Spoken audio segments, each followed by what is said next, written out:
Selamat pagi Bu, perkenalkan nama saya Febri Regina Mani, saya berasal dari Matematika NKC BP 2018.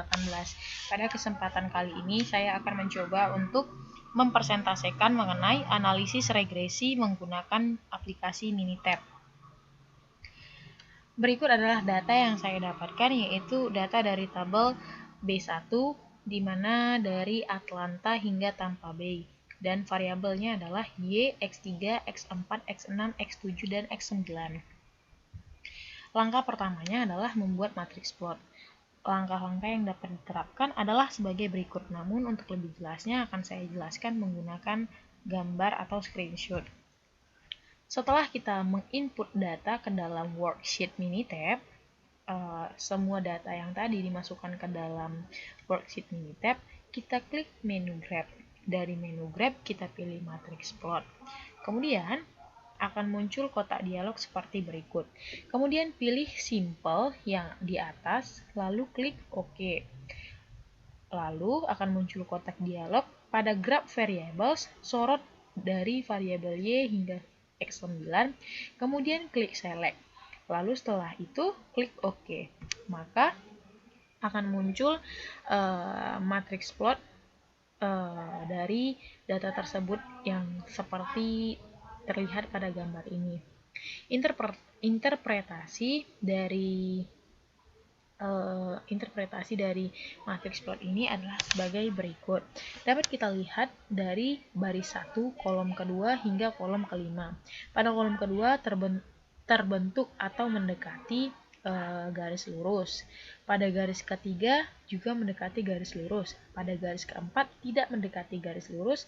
Pada kelima mendekati garis lurus, dan pada keenam juga mendekati garis lurus. Artinya, ketika ada salah satu di antara kelima kolom ini yang membentuk garis lurus, maka dapat dibuatkan sebuah model regresi, atau arti lainnya, regresi linear dapat digunakan untuk menunjukkan hubungan antara variabel Y dengan variabel X3, X4, X6, X7, dan X9.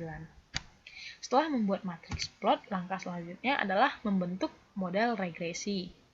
Langkah yang dapat dilakukan adalah klik menu Start, lalu pilih Regression, kemudian pilih Fit Regression Model. Pada kotak Responses, pilih variabel Y. Langkahnya seperti tadi, yaitu klik variabel Y, kemudian Select, lalu pada kotak Continuous Predictors, sorot dari variabel X3 hingga X9, kemudian Select, sehingga data berisi seperti pada gambar berikut. Lalu klik OK. Ketika diklik OK, akan menampilkan hasil seperti berikut. Model regresi yang terbentuk adalah dapat kita lihat di bagian regression equation di bagian bawah, tepatnya di sini. Model regresi yang terbentuk ternyata adalah Y sama dengan 12 dikurang 0,431 X3 ditambah 0,0681 X4 dikurang 0,00263 X6 ditambah 0,256 X7 dikurang 0,00302 X9. Persamaan tadi merupakan persamaan regresi yang terbentuk dari data yang telah kita input. Setelah mendapatkan model regresi, kita melakukan analisis pada R2. Untuk melakukan analisis ini dapat dilihat pada bagian model summary, bagian RSKey, yaitu kalau dilihat dari data yang ditampilkan tadi, dari output di Minitab tadi, itu berada di sini, di tengah-tengah, yaitu pada bagian model summary dan pada bagian RSKey. Pada bagian RSKey ini tertulis 51,43%.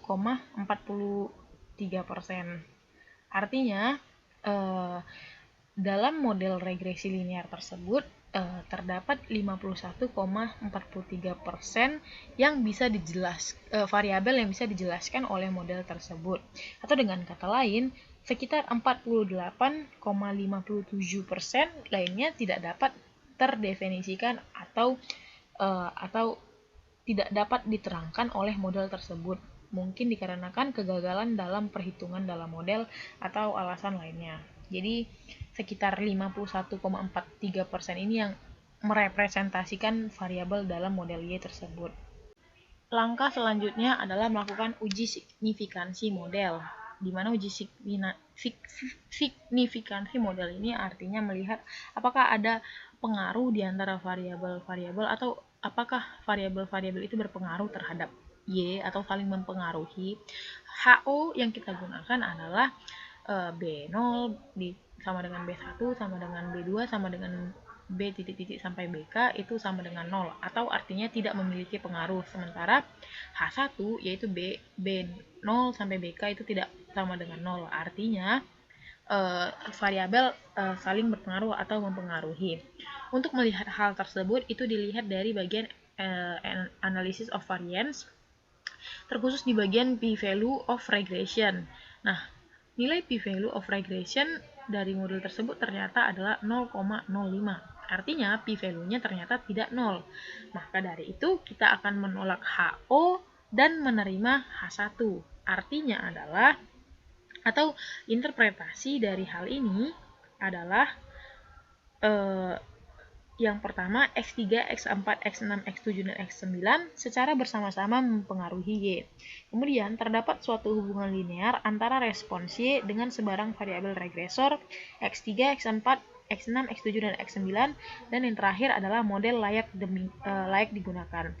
Karena itu, maka dapat dilakukan analisis selanjutnya. Analisis selanjutnya yaitu uji signifikansi regresi parsial. Untuk melihat uji signifikansi regresi parsial ini dapat dilihat dari tabel bagian koefisien terkhusus bagian p-value. Jika terdapat p-value yang 0 atau mendekati 0, maka variabel tersebut mempunyai kontribusi terhadap Y. Nah, pada tabel ini kita lihat bahwa nilai p-value dari X7 ternyata mendekati 0. Sehingga kesimpulannya adalah X7 mempunyai kontribusi terhadap Y apabila X3, X4, X6, dan X9 juga ada pada model. Artinya, koefisien regresi X7 signifikan dengan taraf kesalahan 5%. Langkah selanjutnya adalah melakukan uji asumsi klasik. Uji asumsi klasik sendiri terdiri atas 6 tahapan, yaitu uji terhadap kelinearan, uji terhadap E epsilon I sama dengan 0, kesamaan variansi, kenormalan galat, sampel acak, dan galat tidak berkorelasi. Untuk melakukan step-step tersebut, maka langkah pertama yang harus dilakukan adalah yang pertama, klik menu start, kemudian pilih regression, kemudian fit regression model. Nah, akan muncul kotak dialog seperti ini.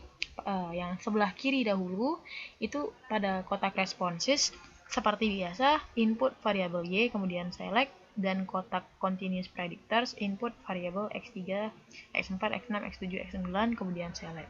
Lalu langkah selanjutnya adalah klik storage, kemudian berikan centang pada bagian residuals, lalu klik OK. Selanjutnya klik grabs, kemudian centang atau tandai pada bagian 4-in-1, lalu klik OK. Dan langkah terakhir yaitu pada kotak results, klik atau centang bagian Durbin Watson statistik, kemudian OK. Ketika ketiga langkah tersebut sudah dilakukan, maka klik OK pada kotak dialog yang di sebelah kiri ini. Maka akan memunculkan dua hasil sebagai berikut. Akan dimunculkan hasil yang sebelah kiri dan pada bagian worksheet akan bertambah kolom resi atau residuals. Untuk melakukan analisis, maka ada di slide selanjutnya. Yang pertama, analisis kelinearan. Oh iya, output dari langkah yang kita lakukan tadi itu ada 3. Yang pertama yaitu output seperti ini, kemudian output berupa kolom residual di worksheet, dan yang terakhir adalah output berupa plot seperti pada gambar berikut. Untuk mengetahui kelinearan dapat kita lihat di bagian plot versus fits yang fitted value. Dari plot ini terlihat sisaan tersebar secara acak dan tidak memiliki pola khusus, sehingga dapat dikatakan model linear. Hal ini berarti maka asumsi kelinearan terpenuhi. Lanjut ke step berikutnya yaitu asumsi E dari epsilon I sama dengan E. Cara mencarinya adalah pada kolom residual yang sudah ditambahkan tadi, kita jumlahkan semua residualnya sehingga mendapat hasil yaitu minus atau negatif 0,0000000014. Artinya angka ini menunjukkan adalah karena hasil ini sangat kecil sekali atau mendekati 0, maka asumsi bahwa epsilon I sama dengan 0 terpenuhi karena nilai dari 000 ini sangat kecil dan dapat dianggap atau diasumsikan atau dibulatkan menjadi 0 sehingga asumsi B atau langkah kedua ini terpenuhi. Langkah selanjutnya itu kesamaan variansi, yaitu variabel dari epsilon I sama dengan sigma 2 sama dengan sigma kuadrat sama dengan varian dari YI. Nah, untuk analisis ini dapat dilihat dari bagian plot, bagian versus fits juga, bagian fitted value. Nah, dapat terlihat dari plot ini bahwa sisaan terlihat tersebar secara acak dan tidak memiliki pola khusus.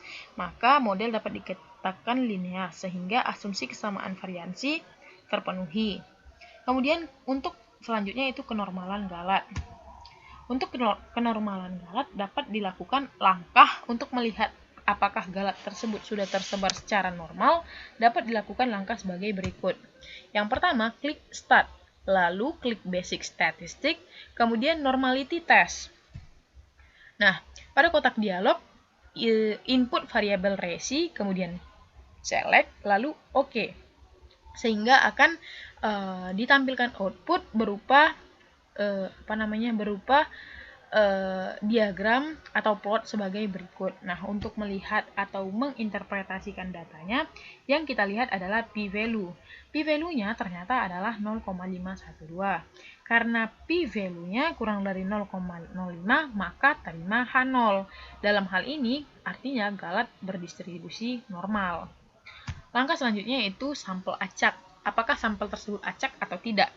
Nah, kita berdasar pada pendapat Sembiring bahwa tidak ada cara memeriksa apakah sampel atau terok yang diambil acak atau bukan. Hanya pelakunya yang mengambil sampel tersebut yang tahu tentang hal itu. Kalau sampel tidak diambil secara acak, maka nasi sudah menjadi bubur. Tidak ada usaha apapun yang dapat dilakukan untuk menjadikannya acak. Artinya adalah hanya peneliti yang bisa mengetahui sampel ini acak atau tidak. Jadi tidak bisa dilakukan pengujian secara khusus mengenai sampel acak ini. Lanjut, langkah yang terakhir adalah galat tidak berkorelasi, yaitu covariance dari epsilon I dan epsilon J sama dengan 0. Untuk melihat hal ini dapat kita lihat dari hasil Durbin-Watson statistik yang ditunjukkan pada hasil yang kita lakukan tadi. Ternyata hasil Durbin-Watson statistiknya adalah 1,25303. Ada 3 kemungkinan dari Durbin-Watson statistik, yaitu mendekati 0, mendekati 2, dan mendekati 4. Nah, interpretasi ketika nilai D statistik dekat kedua, maka asumsi galat tidak berkorelasi terpenuhi. Artinya galat dalam model ini tidak memiliki korelasi atau tidak memiliki hubungan. Lalu muncul pertanyaan, apakah transformasi data perlu dilakukan? Tentu jawabannya tidak, karena semua asumsi pada uji klasik terpenuhi. Mulai dari step pertama sampai step ke-6 semuanya terpenuhi sehingga semua syarat dalam uji asumsi klasik sudah terpenuhi dan tidak diperlukan lagi transformasi data. Maka langkah selanjutnya adalah menentukan model terbaik. Pembentukan model terbaik terdiri dari 3 cara, yaitu metode backward, metode forward, dan metode stepwise. Untuk menentukan model terbaik, langkahnya adalah sebagai berikut. Klik Start, klik Regression, kemudian Fit Regression Model, seperti biasa. Lalu, kita klik Stepwise yang saya kotakin merah. Nah, pada yang kotak kuning ini, kita pilih forward ini untuk lakukan forward selection.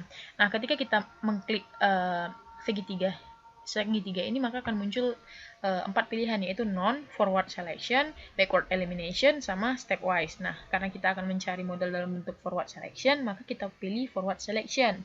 Kemudian alpha yang akan kita masukkan yaitu 0,05, kemudian klik OK.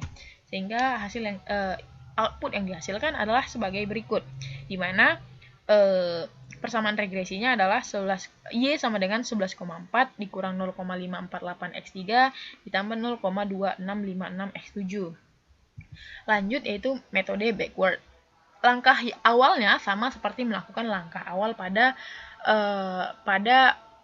metode forward. Namun yang membedakannya adalah pada langkah yang kotak kuning ini. Kalau tadi kita memilih forward, maka sekarang kita milih backward. Alpanya masih sama yaitu 0,05, kemudian oke. Dan hasil outputnya adalah sebagai berikut. Terlihat ya di sini backward elimination, dan ternyata model yang dihasilkan yaitu sama, yaitu model atau persamaan regresinya adalah Y sama dengan 11,4 dikurang 0,548 X3 ditambah 0,2656 X7. Nah, langkah terakhir yaitu metode stepwise, masih sama. Namun yang di kotak kuning kita pilih stepwise. Nah, pada alpha ini tadi sebenarnya saya memasukkan 0,05, baik alpha to enter maupun alpha to remove, kemudian oke. Dan hasil atau regresi atau persamaan regresi yang dihasilkan pun tetap sama. Maka model yang saya sarankan adalah model yang telah didapat dari metode mencari model yang terbaik tadi, yaitu Y sama dengan 11,4 dikurang 0,548 X3 ditambah 0,2656 X7. Sekian persentase yang dapat saya sampaikan, lebih dan kurang saya mohon maaf. Selamat pagi, terima kasih Bu.